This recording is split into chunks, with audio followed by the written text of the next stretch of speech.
she. Kasi dati siya, teacher ko at that time, yun ako yung teacher namin. Grabe yung ano namin, kaba. Kasi that time, on the spot, si teacher ko nagpaparecite sa amin ng mga previous lessons namin na hindi kami handa. Nakakatawang balikan, pero I praise the Lord na inikot niya yung bawat isa na totoo nga yung sinabi na basta lang Lord, wala at tumating yung time na kailangan mo si Lord mismo ang Holy Spirit ang mag-direct sa inyo. Nakaka-bless ang bawat isa na tayo nakakalimutan sa kailangan. Hindi tayo kailangan adversity, hindi tayo kailangan magtago, just in the Word of God. Nakaka-pray natin yung mga salita niya. And wala kayong sayangin. Kung baga nga, sabi ni natin kanina, hindi na share ng gospel yung mga tao sa upper room, hindi tayo makaka-ring na salita ngayon. So, magkano sa'yo yung effort nila? Pag matuloy tayo mag-share, walang mali sa pag-share ng salita ng Panginoon. Walang mag-judge. I-equip kayo ng Holy Spirit kung kinakailangan. Just ask for the guidance of the Holy Spirit. Ang puso, kahit gaano katigas, lalambot yan. Kasi bari na ang pumilos. Amen. Kaya, patuloy tayong tumayo sa salita niya. Si Lord ang ating faith rock. We will not be shaken. Kahit anong problema, basta si Lord na maghawakan natin. Hindi tayong magigilo. Here is the one who brought He said for hindi na mga anak ko kaya ng parako ng Panginoon. Longing for children. Pero kumbaga, sa bilang tao, wala akong ipag-tuti na bumuhay ng mga difficult children sa kaya nito. Pero si Lord mismo ang nagbigay. And yun din, patuloy kong hindi ko sinasabi na kaya ni Tati. Kasi napaka-uncertain ng mundo. So, ang mga ito, patuloy akong magpapasalamat at patuloy kong tinataas ang buhay na pinahiram sa akin ng Panginoon. And I would like to take the opportunity kay Lord na binigyan niya ako ng pagkakataon na maranasan ang ganito. So, tayo ay declare blessing sa buhay favor sa favor sa buhay nito. Huwag kayong hinaan ng loob. Si Lord ang kakapitan ng lahat. Maraming salamat na lang po kayo. Although hindi nyo na lang kami makikita physically, pero kung kayo naman ang group, makikita pa tayo. Maraming salamat.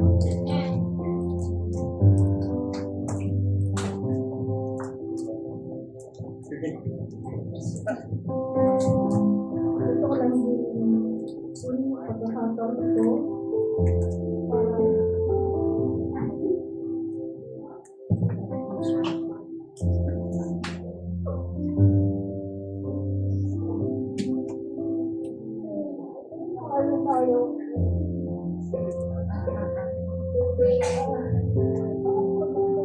Para magpasalamat. Unang-una kay God. Sa iyong daan. Kaya ako napapagtaan sa pagkakana ito. Usapan ito. Napasalamat ako sa pamilyang daan para ako ay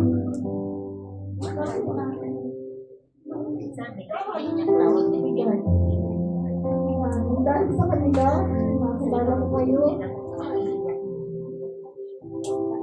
Although kilala natin natin si God, pero iba yung ipinakita niya sa akin dito. Nagpapasalamat ako kasi yung pinakamahirap na kasi matagal din na almost 3 years na ako sa kanila. Mahirap yung pag-iwalay yung mga bata kasi sila na rin yung parte ng buhay ko. Pasalamat ako sa kanila kasi sila yung mga taong nagigdaan din para pagpatuloy ko yung buhay ko bilang isang single mom, pagpatuloy ko yung laban ko sa buhay ko para sa aking mga anak. Sila rin yung nagtulong para makita ko yung daan tungo kay God, yung tamang yung matagal ko nang hinahanap na mga katanungan about kay God. Ito yung naging daan para maunawaan ko ang bawat salita ni God. Hindi ako nakakako pero gagawin ko. Sa mga pagbabalik ko ay gusto kong pagpatuloy sa akin na sila mag-iwan-walay na kami. Gusto kong mag-iparte pa rin ako dito. Patuloy ko pa rin siguro ako na kahit wala sila dito, gusto ko pa rin magpatuloy yung ibigay nila sa akin.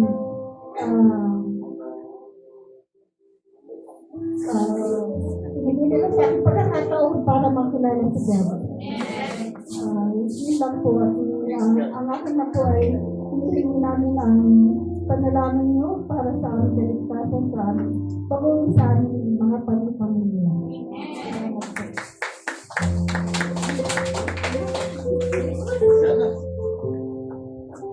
Ayaw ko na sana magsalita eh.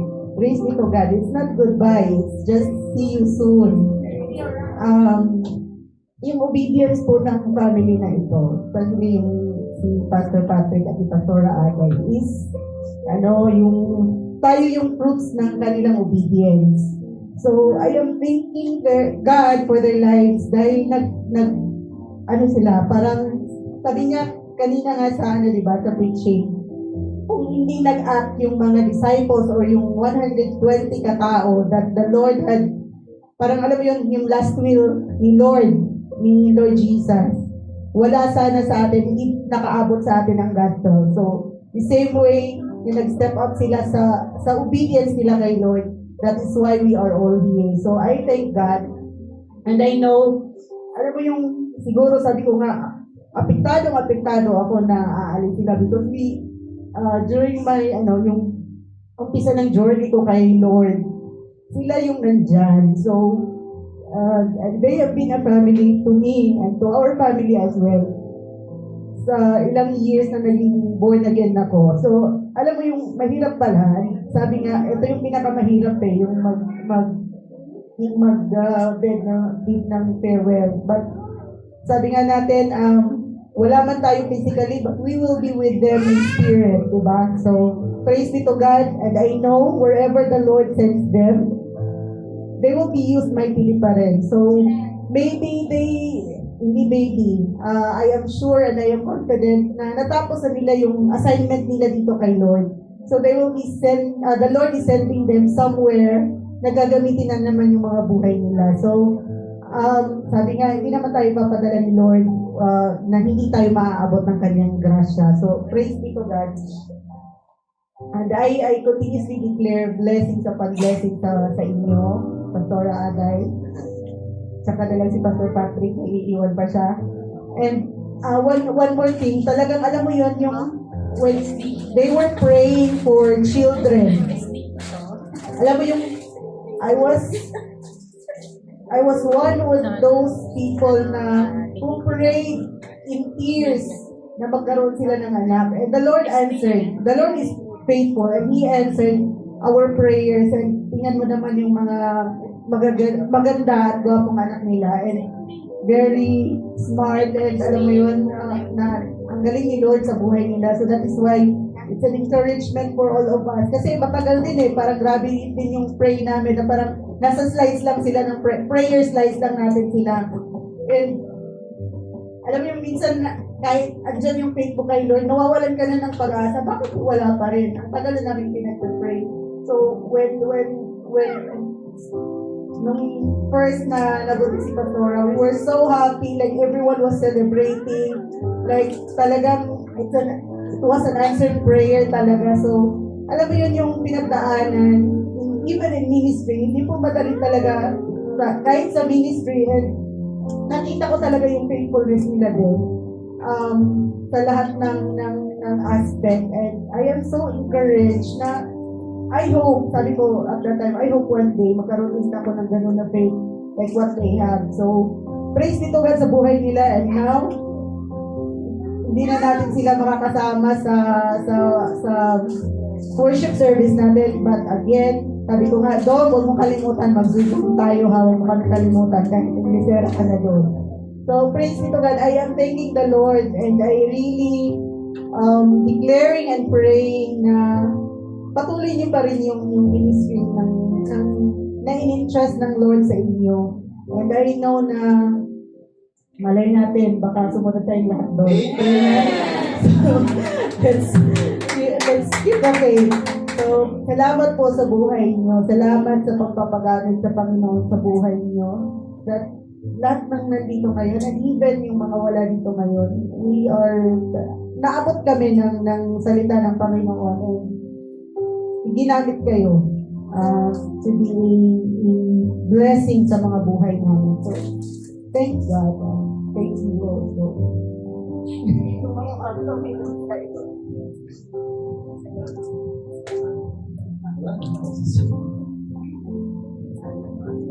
In behalf of my family, you are our family. I remember when we were starting as a church, sabi nga, tapos na yung assignment ko dito. I'm very sure na God will give them a new assignment which we need to fulfill as well. So, it's not goodbye. See you around, guys. We need your prayer. We need your encouragement. And we need your, just keep the faith. Something somehow, somewhere, makikita-kita rin tayo. Hopefully, in a mission field, mas maganda. All glory to God. Kumain na tayo, dami.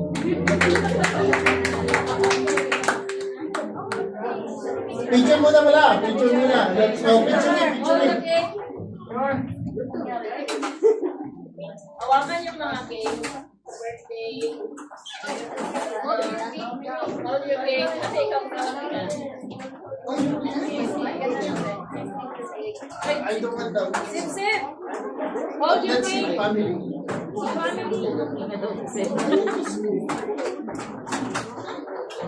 Ayaw ba niyang isip?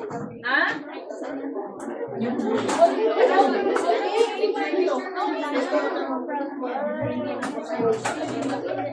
Ayaw ba niya? Hawakan mo na lang. Ayaw ba niya?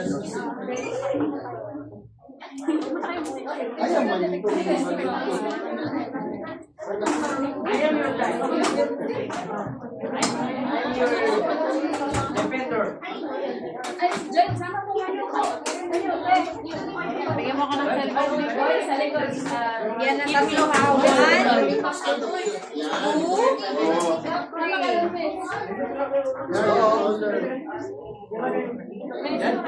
Ako na cellphone na natin. Kasi parang namang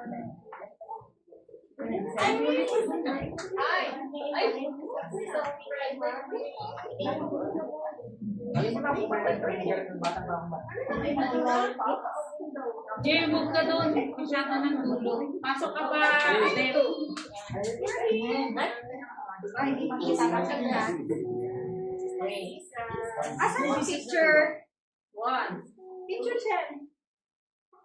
Anong ulit ko nga? Wait na. Wait. Sige na, Ben. Patuwa, walang naalis. 1, 2, 3. Apat dapat. Okay. 1, 2, 3. Birthday. 2, 3. Because. Okay, wait. There's more. Wait. 1, 2, 3. Talk sa gitna. 1, 2, 3. But wait, there's more. Congrats natin yung media. Galing niya. Same day edit po tayo ngayon. May pa SDE. Ang bilis. 1, 2, 3. 1, 2, 3. Visas. Tapi naman. Meron pa. Graduate SDE. Okay, ready?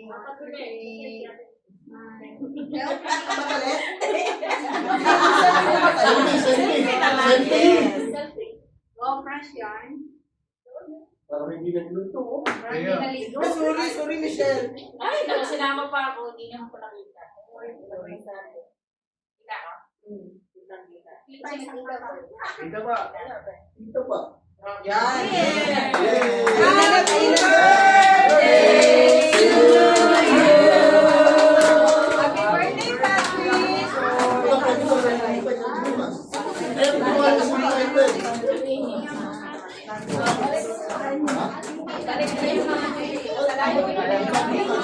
Balik mo na yung mga hindi ka na doon. Sakayin yan.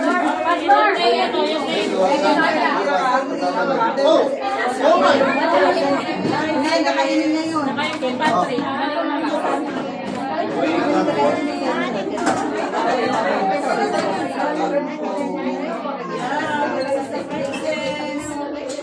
Brad, kaya mo tayo ba? Maraming cake, Brad. Kailangan ng Ayan, oh. Then, sasa yung box ko dalawang Mami! Kung hindi naman yun mabubuksan, dahil na lang natin ito. Birthday man yan.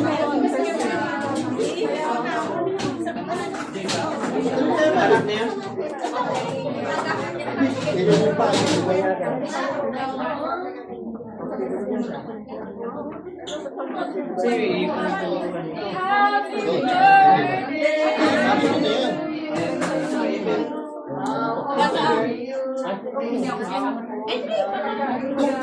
Hindi, pero mauubos man, buksan din natin mamaya. Dali na lang daw. Ang dami niya, pati daw yung isa. Hindi, yung dalawa, ihalo na natin. Sintoy, may order mo.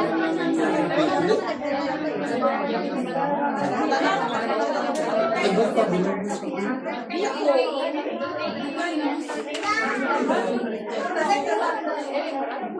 Camille, nice to see you.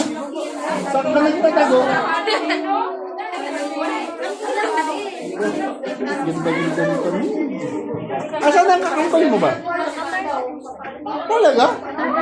Praise God. Qatar Airways? Oh, may discount tayo pabuntang gano'n.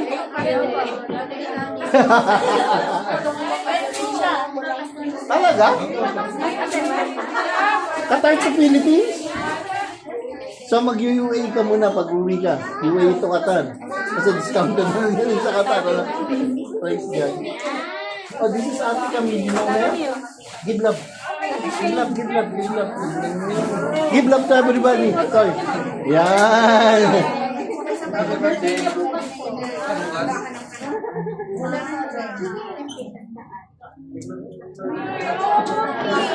Happy birthday! Ang ako na isa kayo, hindi ko na siya sabihin. Isa na lang.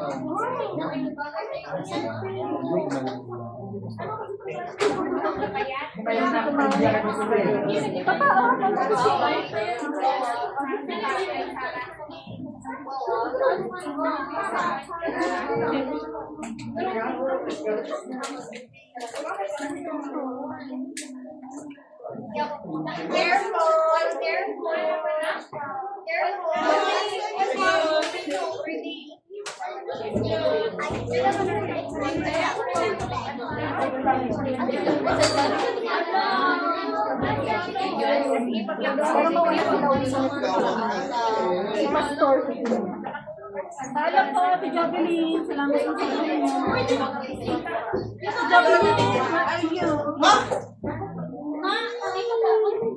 Where are you, Te? Ate, kain na po tayo doon. Later. You want this? Huh? Okay, later. Ate, Ayun, last question. sige, tatara po. Alam mo yan kami. You know the drill. Kain mo na mabuhay.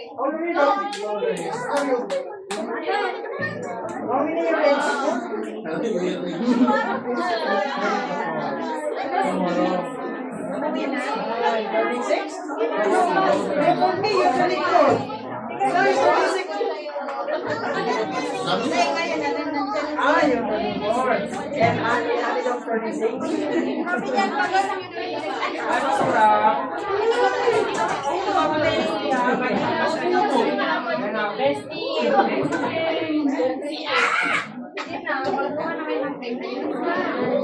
Dong, anong ganda niya?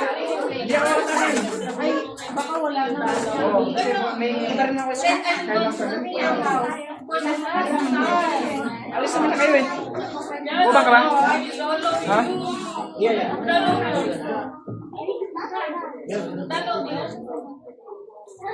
What's wrong with himself?